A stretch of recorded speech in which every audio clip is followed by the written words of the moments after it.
Good evening, I'm Adrian Arsenault in Lviv, Ukraine. All the medical supplies in all those blue tents could save so many lives if only they could get further east. The people of Kharkiv, Mariupol, hiding in crawl spaces without food, water, living without heat as an Arctic blast bears down. Imagine surviving relentless shelling only to realize the elements could kill you. This is Ukraine 2 weeks into the war. Here's what's happening tonight. Diplomatic deadlock. Hope for humanitarian corridors fades again as Russia denies it's even attacking Ukraine. We want to come back home. And a staggering 2.3 million people flee. We hear from some who stayed, students trying to win the cyber war. And is this legal or? Actually, no. I'm Andrew Chang. Also tonight, COVID measures are going away, but the virus is not. We're not out of this yet. Hospitalizations are still high, and a new subvariant is circulating. What experts say the next 6 months could look like. And another contender about to shake up the Conservative leadership race. Rosie and Adeshu are standing by. This is The National. According to Ukrainian officials, some people are escaping from cities through humanitarian corridors, including Kyiv. But there can be no doubt this war continues to be waged against soldiers and civilians. 2 weeks in, and already a shocking 2.3 million refugees have fled. The Ukrainian president says 100,000 who were trapped in blockaded cities have escaped through corridors in just the past 48 hours. But Russia continues a punishing offensive. Around Kyiv, satellite photos show that massive convoy has begun to break up and array itself around the capital's suburbs. Ukrainian and Russian delegations met for the highest level talks yet, but Chris Brown shows us there's no agreement on stopping the war or even the facts of the war. No Ukrainian city may be suffering more from Russia's attacks than Mariupol. Ukraine's military released apocalyptic-looking videos of residential areas flattened by Russian bombs. So many civilians may have perished that some of the dead are being buried together in a mass grave. Since Russia can't defeat our armed forces in the battlefield, they're trying to terrorize our cities, said a Ukrainian presidential advisor. Wednesday, a Russian bomb or bombs demolished a children's and maternity hospital, killing 3 people. Yet, when Russia's and Ukraine's foreign ministers met in Turkey, Sergei Lavrov absurdly denied Russia is even attacking Ukraine, and he suggested images like these were faked. All the pregnant women, all the nurses had been expelled from there, he said. It was a base for Nazi elements. They, the Russians, lie confidently, said President Vladimir Zelensky. War crimes are not possible without propagandists who cover them up. The Kremlin has made it illegal to refer to this war as a war, and images such as these of its troops in action have been rare. Ukraine, on the other hand, showed these scenes of its soldiers driving a captured Russian tank and ambushing a Russian convoy near Kyiv. In Lviv, where many Ukrainians have fled, the relief center outside the train station may be just a little less full these days, suggesting the first wave of war refugees could be slowing. But even with so much pain of their own, the Mariupol hospital attack has enraged people here. They say we are neo-Nazis, but we are not. I think that they are fascists, really. That's what I think. It was the same on this bus headed to Warsaw. How does she feel about what the Russian army is doing to her city and her country? This is a fascism is even worse than fascism. Despite the heavy losses that Ukraine has inflicted, Russia's military continues to have an advantage in troops and with weapons. The verdict of Ukraine's foreign minister after his meeting is that Russia will continue attacking and is not interested in having a serious discussion about a ceasefire. Chris Brown, CBC News, Lviv, Ukraine. Tonight, as the war continues to rage, hundreds of thousands face being trapped by Russia's siege tactics. So Russian forces are closing around multiple cities. The mayor of the northern city of Chernihiv said his city was surrounded, the electricity was down, water and gas running out. But as Chris noted, it's Mariupol that has suffered the longest. Its humanitarian situation is beyond dire. Russia has turned a devastating array of weapons on the city of more than 400,000.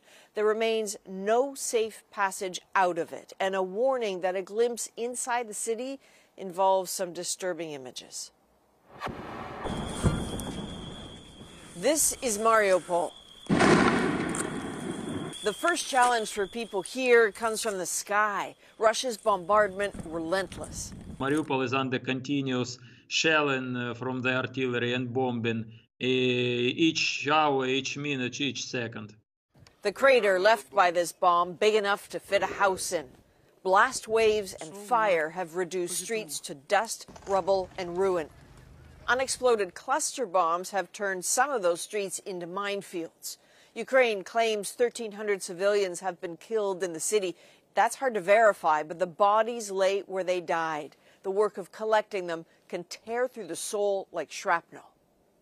The second challenge, supplies. Stores were all reportedly looted days ago. A member of the Red Cross in the city reports people are now fighting each other for food. Drinking water is scarce. Many are boiling it from streams. But the city's gas supply is cut off. Firewood is prized for heat, which brings us to the final challenge.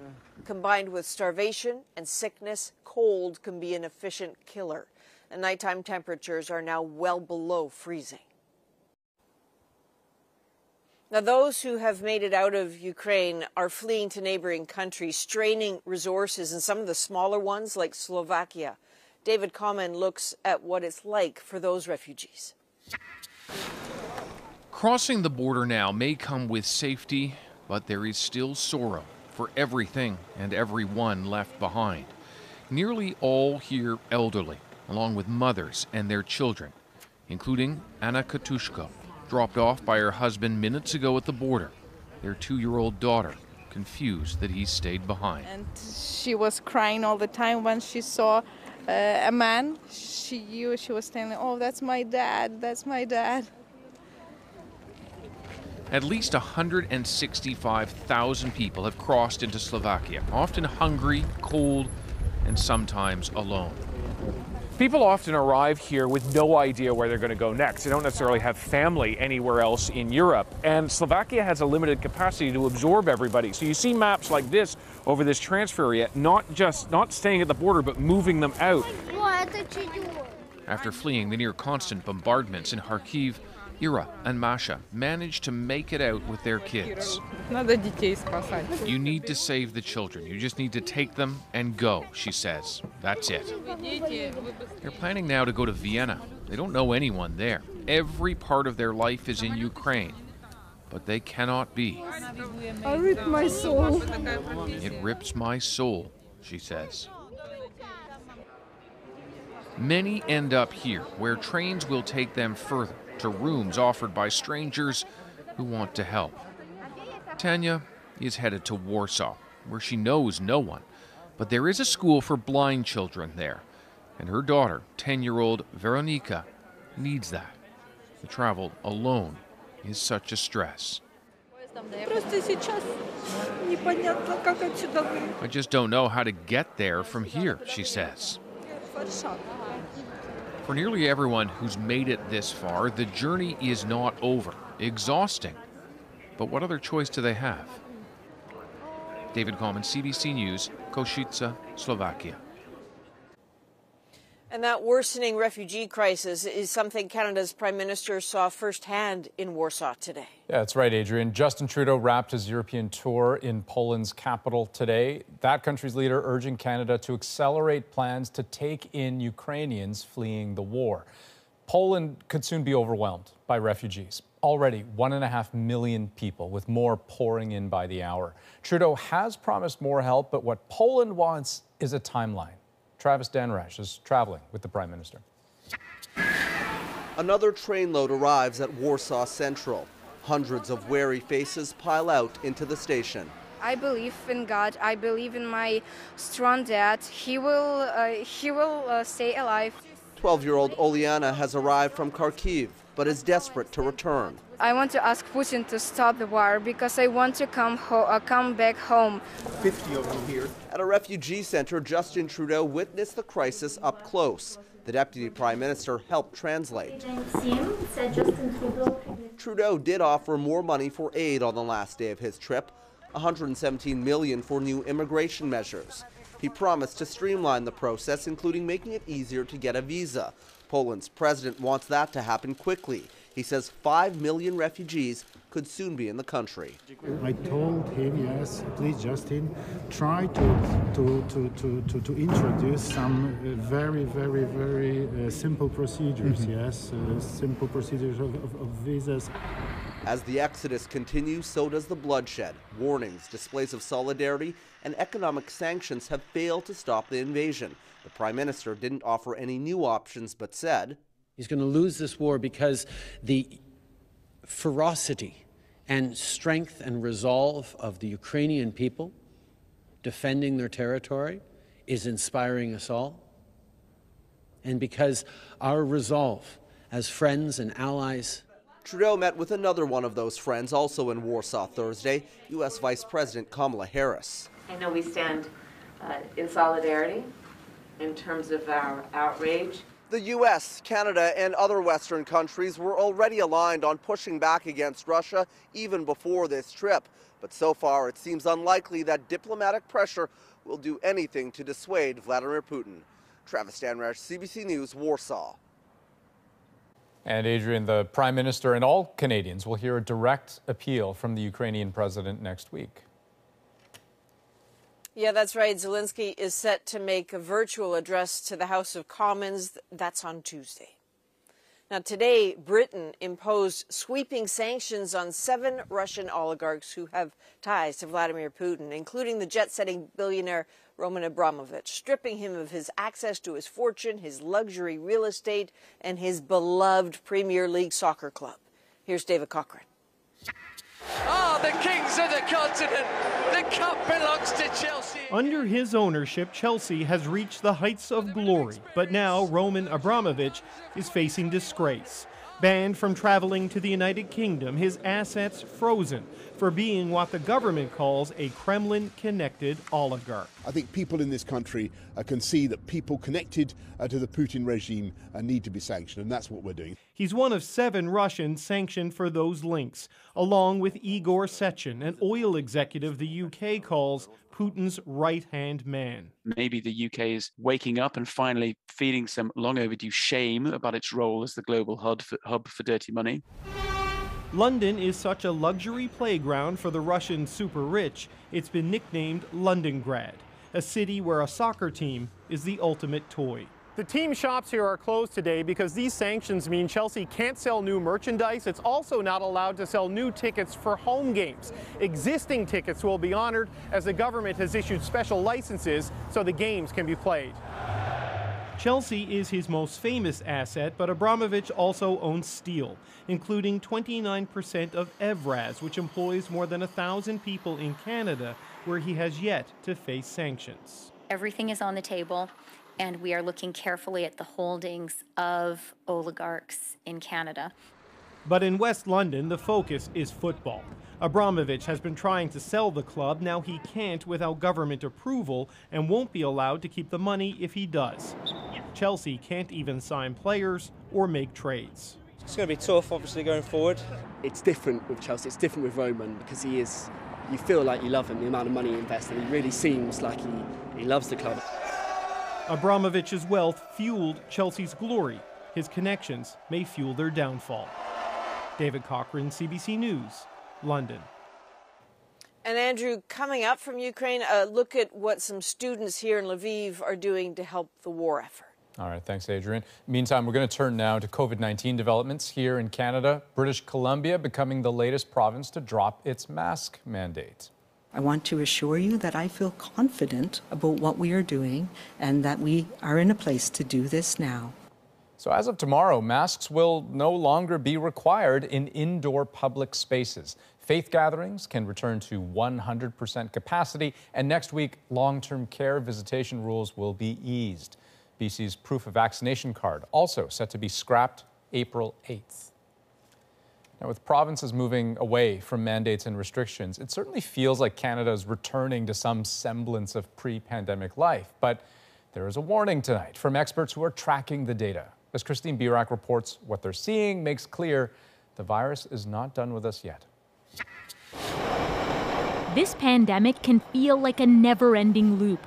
Many are welcoming the lifting of restrictions, but experts nervously point out. Although we're on the downslope of this wave, we're not out of this yet. With wastewater surveillance replacing PCR testing, researchers can't actually track the number of infections. Samples can indicate whether virus levels are rising or falling, and current data suggests the virus is stabilizing at very high levels. Still, Canadians now have more protection than ever before. A combination of vaccine-induced immunity and infection-acquired immunity has raised our levels of immunity quite high. Hospitalizations are also coming down, but the bigger picture does show nearly 4,500 Canadians are now lying in hospital beds with COVID-19. That's almost as high or higher than the peak of every other wave in this pandemic. We still have a lot of cases that we're still seeing hospitalizations. We're not going to let that get in the way of the fact that we all want this over. And that's obviously a fairly dangerous position for us to be in. Already, a more contagious subvariant of Omicron called BA2 is spreading in several countries, including Canada and the UK. The UK dropped masking and many other restrictions over a month ago. Now, testing shows COVID cases are spiking while hospitalizations and deaths are creeping up. We know that many people in the UK have had COVID, so if they have a certain variant is able to rise and cause problems again, that's a warning sign for us. As restrictions are lifting, health officials are warning measures could return in the fall. New variants remain a real threat. And while vaccinations and Omicron infections are offering us good protection now, some of that immunity will likely wane in the months ahead. Christine Birak, CBC News, Toronto. Well, tomorrow marks 2 years to the day the COVID-19 pandemic was declared. There is no doubt it has been a difficult stretch for many people. But now a new survey conducted in partnership with CBC News provides new insight into just how damaging it may have been to Canadian attitudes. Thomas Dagla has the findings that paint a picture of how we have changed. Remember this? 500 miles. The pot banging and singing, the neighborhood gatherings, the feeling early on in the pandemic that we're all in this together. It's been a really wonderful opportunity to connect and to support each other. Not so anymore. If there has been change, it's been change for the worse. After 2 full years of uncertainty, new research shows Canadians agree the mood now is darker and people feel more divided. The ability to feel compassion or just a bit of kindness for people has really been scraped away. The survey, carried out by the Angus Reid Institute in partnership with CBC News, finds a staggering 79% of Canadian adults say the pandemic has brought out the worst in people, and 82% say it's also pulled people further apart. A large majority of respondents also say they're thankful to have been here in Canada through the pandemic. An acknowledgement from many the past 2 years were worse in some other countries, but it still doesn't help improve the mood here now. Just ask those who've endured the pandemic in the hard-hit long-term care sector. We feel defeated.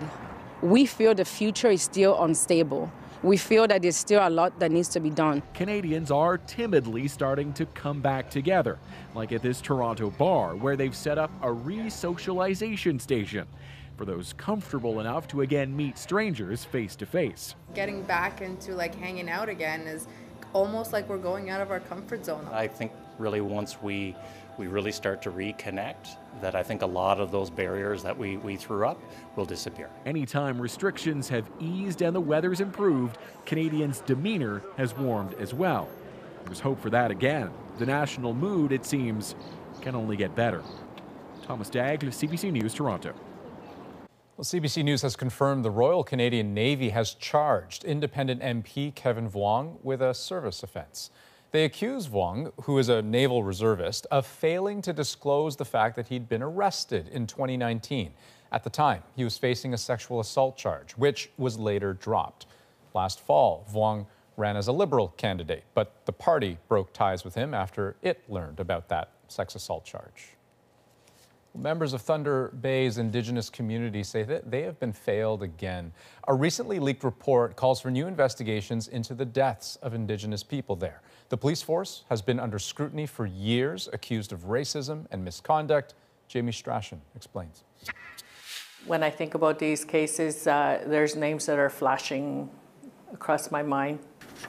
For Anna Betty Ashni Penescom and Thunder Bay's Indigenous community, more unthinkable pain as another disturbing chapter of its long and troubled relationship with police emerges. There might be some families who feel that they will never get answers, that they will not get justice for their loved ones. In 2018, a provincial review found systemic racism on the city's police force. It also called for the reinvestigation of the sudden deaths of 9 Indigenous people. Now, the team examining those cases says the force's handling of 14 additional Indigenous deaths should be reinvestigated, and its investigation of 25 cases of missing and murdered Indigenous girls and women should also be reviewed.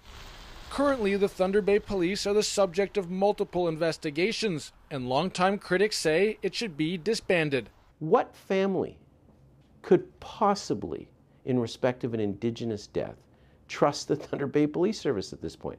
No one acting reasonably could suggest that the Thunder Bay Police Service is trustworthy.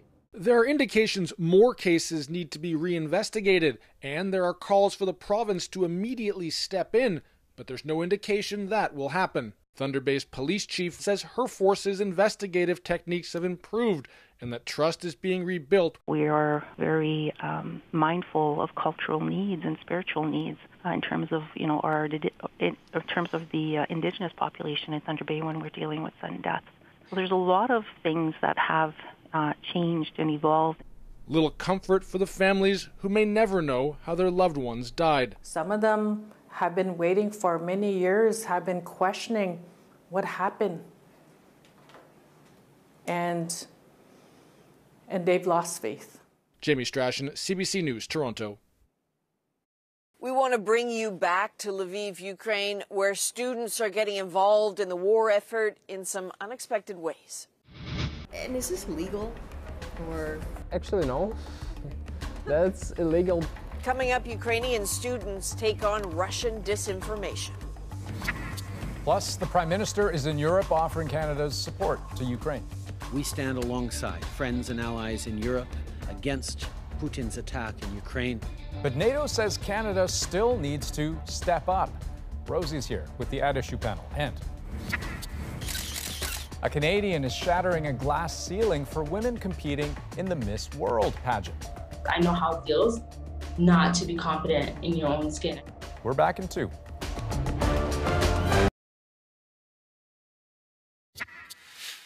Welcome back to Lviv, Ukraine. Not surprisingly, classes here are not in session, but schools are still teeming with students, all of them reassigned to protect Ukraine. Think of it as generation crowdsourcing, preparing for war. Ukrainian Catholic University students saw coveted camouflage netting made elsewhere in Ukraine, figured it out, then got to work. And stop yourself if you think you're looking at a casual effort.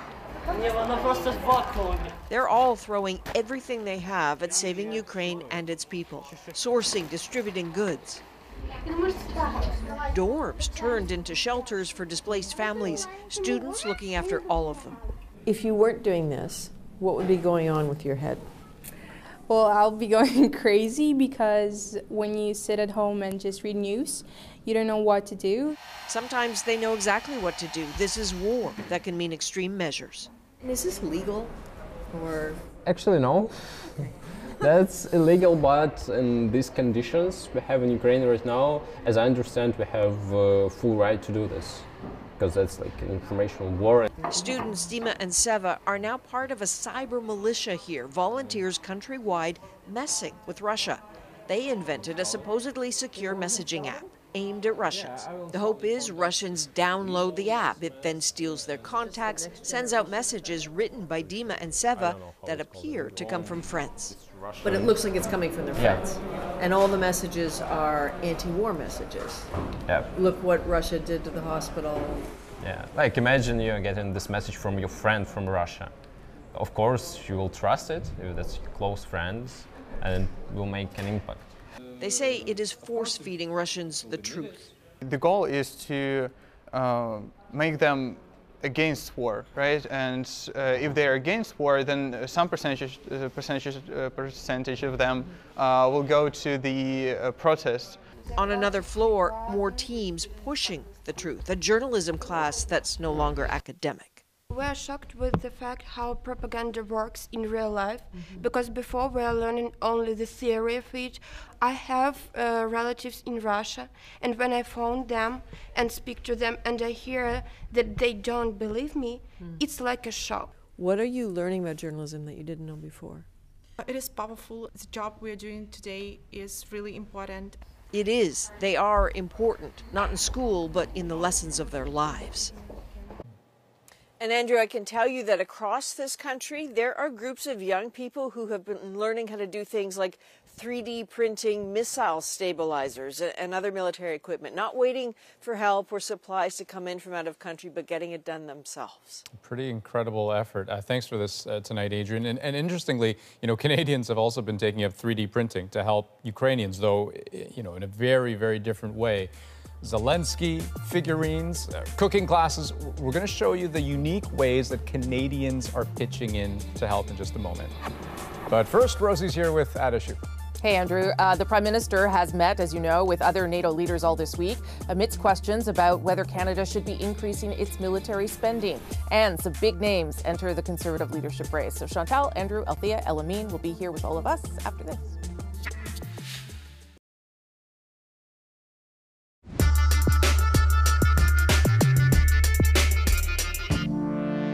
As always, the transatlantic unity is strong. We stand alongside friends and allies in Europe against Putin's attack in Ukraine and in support of Ukraine's people. Prime Minister Justin Trudeau in Poland today, reiterating Canada's commitments to NATO and European allies in the face of the invasion of Ukraine. But in recent days, the Prime Minister has been under questioning and says he is aware of the changing context in the world and will look at what more Canada can do militarily or in terms of contributions to NATO. It's Thursday, and I'm here with At Issue, Chantal Hébert, Andrew Coyne, Althea Raj, and Elamine Abdul-Mahmoud. Good to see you all. I'll start with you on this, Andrew. As we have seen, the attack ramp up in Ukraine, some European countries have decided to increase their own military spending, have increased what they're prepared to give to NATO, and there have been questions to our government, too, about whether this needs to happen. Your thoughts on whether that is a conversation that should be had right now? Oh, 100%. Look, the invasion of Ukraine is, as horrible as it is for Ukraine, is also a signal that we're in a completely different strategic era than we've known before. Even under the Soviets, we could at least assume some kind of stable equilibrium. There was some kind of predictability.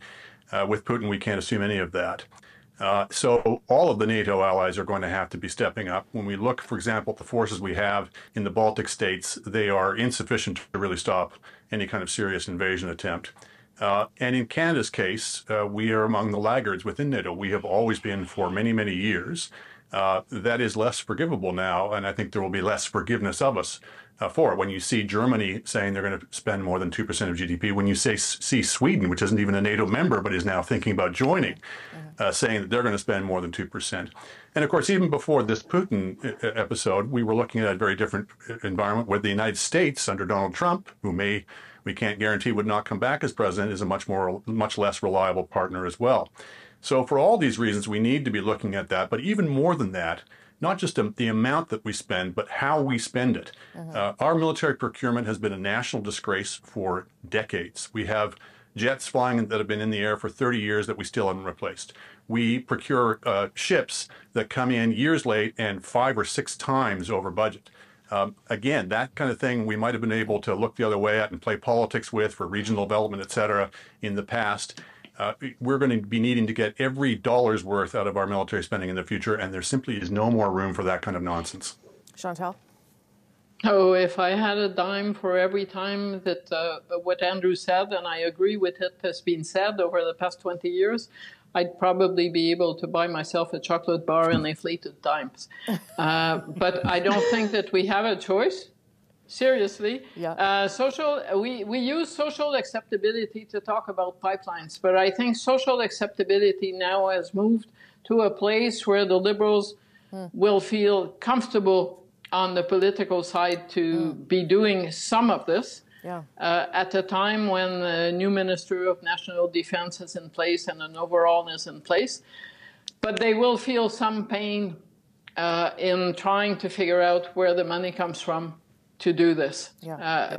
So if they're going to do it, I can't think of a time where social acceptability has been as high. Yeah, that's an awfully good point, Althea. There is probably a window here for the government to do it if it's so inclined. Yeah, in the same way that during the first wave of COVID, we realized that long-term care was a really big issue. Now we're suddenly realizing that, hey, maybe we should be spending more on the military. I agree with everything that Andrew said. I think that we even heard actually during this trip from Chrystia Freeland, she said very clearly that defense spending is something that the country will be looking at very carefully, that she'll be thinking about that in crafting her budget whenever that may come. But I agree. I think that people are expecting us to not just be a taker, but to be a real partner, if not a giver. And so much of, I think, the criticism that you can lay on Canada with regards to how much we've physically provided NATO to the Ukrainians through NATO is because we don't actually have that much to provide. And I think that is a shock. Elamine. I mean, I guess it's hard to understate just how much we live in a different world now than we did a month ago in terms of just like our understanding of the rules-based order and its willingness to respond.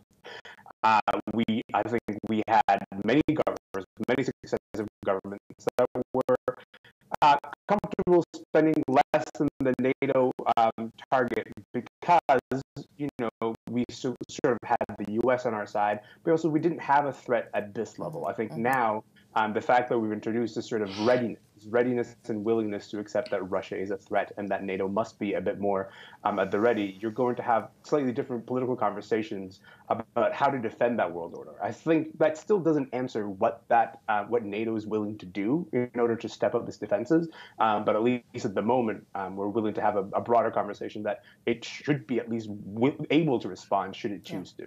Okay, I'm going to leave this part there. We're going to do a longer piece in a moment because when we come back, we're going to talk about the Conservative leadership race. It's heating up as some big names are entering the ring. What's to come for the race and the party at issue? Back right after this.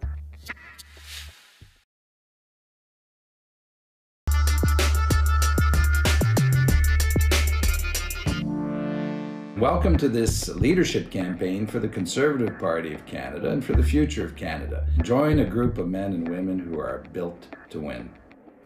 With 6 months to go, the Conservative leadership race is ramping up. There you saw the former Quebec Premier Jean Charest in the race. The Brampton Mayor Patrick Brown set to launch his campaign Sunday. Ontario MPs Pierre Poilievre, Leslyn Lewis are in the race. So what is this race shaping up to be? Chantal, Andrew, Althea, Elamine, all back. Althea, let's start with you. It is certainly starting to take shape, the race. What are you taking from who's entering it in terms of what is going to be the conversation going forward? I think it's going to be, a very interesting race. You have very stark and different choices to Conservative memberships. And you're also seeing some of the contestants take a much more generalist approach, like Jean Charest today on Thursday. He was not, I don't know that this is a great strategy, but he's not even asking people to take out Conservative Party membership, but he seems to be courting the electorate before he's actually won this thing. So there are different choices on offer. So you'll have very different visions of where they want to see the country. We have a huge international crisis that I think puts a different lens on the contest about having the maturity to lead the country. Who do you want to be as prime minister? And you have a tired, basically Liberal government, and the chances are the next Conservative leader becoming prime minister are really high. So there are partnerships being forged, and it is going to be a very interesting contest to watch. Chantal. It's probably one of the more interesting leadership campaign, not because it's competitive, but also because it's competitive on substance. And that forces everyone to raise their game. To win this on playing partisan games rather than on substance will come at a cost. And what makes it even more compelling, besides the fact that the people who are competing are actually adult size, they're interesting in their own right, is the fact that, in theory, the Liberal cycle is closer to the end than the beginning. So they are really fighting for a chance to win the big prize, which is the Prime Minister's office. It should be fascinating. Elamine. I think watching this race and watching Jean Charest's entry, I was maybe like looking for particular language about what side of the spectrum is going to fall, because we sort of see the populist strategy that Pierre Poilievre is running. And I guess what's interesting to me is that I'm not sure that the base of the Conservative Party is going to want a person who's going to apologize for the excesses of the base of the last few years. But at the same time, I think if you're going to sign up new members, maybe some of those apologies are going to be due. So it's just a matter of how you balance the approach of saying, you know what, this Conservative Party may not have been for everybody in the last few years, but now we're going to take the approach of being for everybody. But I don't know how you thread that needle. That's a very fine needle to thread. Andrew? You know, at any one of these leadership races, people like me will always say this is an opportunity for the party to define itself, and it needs to have a big debate about ideas and what policies it's going to stand for. And all of that is true, and all of that remains true. But there are some leadership races where leadership is perhaps comes more to the fore than relatively minor differences over policy. We are in the midst of a most extraordinary international crisis of my lifetime. We are in very perilous times. Whether we acknowledge it or not, we are at war. NATO is tiptoeing around trying to pretend it's not at war, but it is effectively at war with Russia right now. So we're in for extremely delicate and perilous weeks and months and probably years ahead.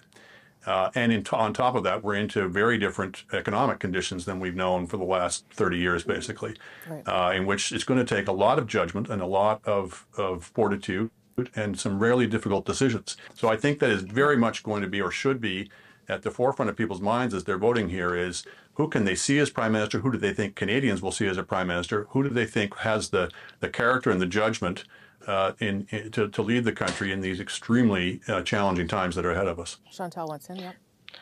Even if you think that you prefer the Liberals to stay in power, you should wish the Conservatives well in that debate, because what makes the Liberals better is a strong opposition and a government in waiting. And on that basis, it's really great that the offer is interesting.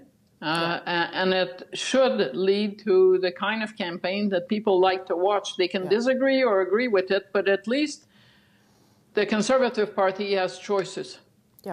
Yeah, and you would assume too that means that everybody will raise their game for this campaign as well. Yeah, Andrew. Except I think it's also going to be, unfortunately, it's going to be a huge, big membership sales bonanza. And we know from past experience, those can lead into unfortunate directions. Poilievre starts out with such a commanding lead that for Charest or anybody else to have a chance, they're going to have to sell a whole bunch of memberships.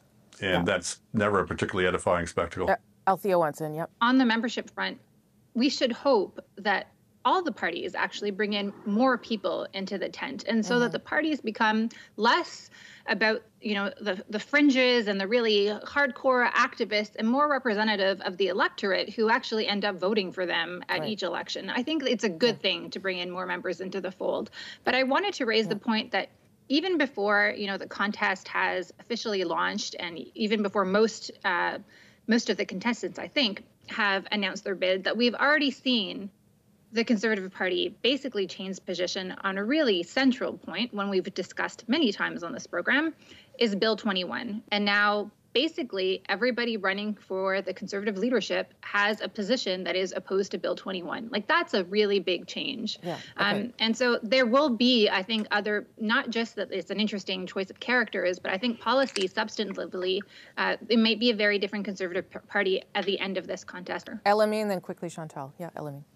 But I hope it remains in the policy arena, right? Like, I hope sort of remains that these battles are fought in the policy arena, because I think Pierre Poilievre has advanced a lot of really interesting policies for how to define what conservatism is. He does not appear to be running on those. He appears to be running on tone, appear to be running on sort of being the culture warrior kind of candidate. And that is an interesting tack. I think it will get you a lot of attention. It's just a matter of, is that how the party wants to be understood? Because if it is, then you're not going to have the battle of ideas that people are looking for. Yeah. You're going to have basically, you know, a battle that's fought over whether this sort of new populist bend is here to stay and should be welcomed, or should actually be quieted down in order to figure out what conservatism is. That sort of becomes the worry, is how much you pay attention to that. Yeah. Do they actually raise the bar or not? Chantal, last point. Yes, and for sure, a scorched approach may win you the leadership and lose you the election.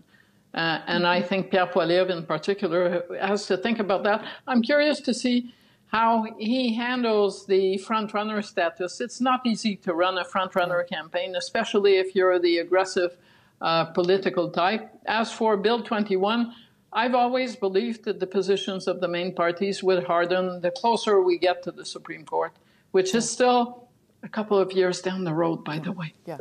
Okay. I got to leave it there, everybody. We'll be talking about this again and again. So appreciate all your comments today. And with that, I will now send things back to Andrew in Toronto. Thank you very much, Rosie. Meantime, coming up, help for Ukraine from inside a bowl of soup. That's good. Cooking, gardening, the many ways Canadians are donating to Ukraine.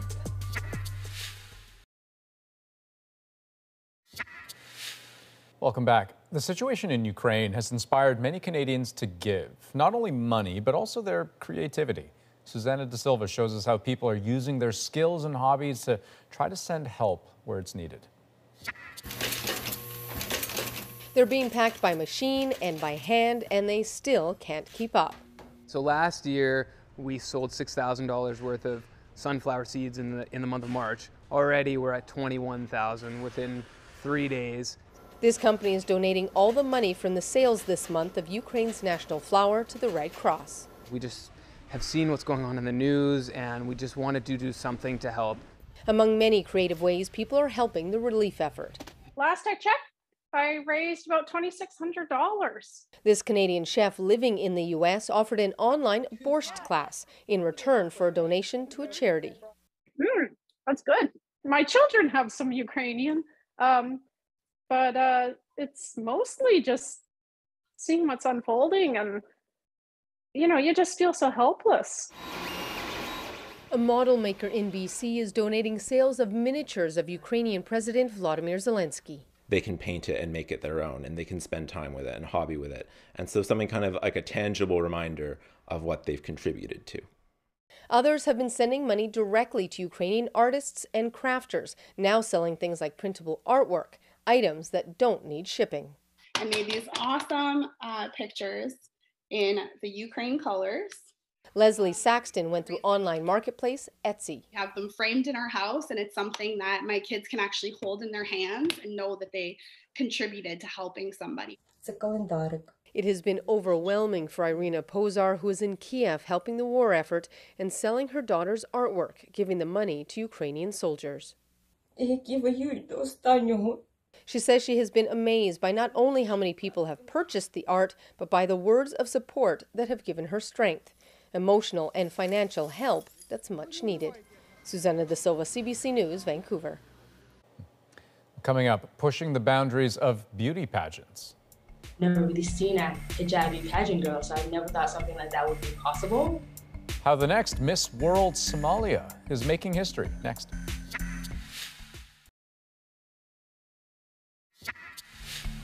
This is Khadija Omar, a refugee born to Somali parents. She's on a mission to represent Black Muslim girls in beauty pageants discovered while studying in Toronto. And next week, she is set to represent Somalia on the big stage. It's our moment. I've never really seen a hijabi pageant girl, so I never thought something like that would be possible. So when I came to Canada, I feel like it was so hard first to fit in. I didn't speak English when I came, and because of the culture shock, I felt like really different because I'd always be the only hijabi girl. Most of the time, I'd always be the only Black girl in my class. I've noticed, I loved art, and then into art, I got into doing makeup. With makeup, I've gotten to the love of pageants. So I did Miss World Canada, Ontario. The director for Miss Somalia contacted me and she's like, hey, do you want to apply for Miss Somalia? It's the first year that we're launching it. And I was very shocked because I never knew that Somalia had its own pageant. I've always wanted to be the first hijabi, but being able to be the first hijabi and represent my country, that was something that made me so happy. And to show people you can be yourself and you could be proud of your identity. You don't really have to change yourself to go into what you like. I felt like I was living my dream. I could not believe it was true. Born in a refugee camp, moved to Canada when she was 12. Who knows what's next? That's The National for this March 10th. Have a great day.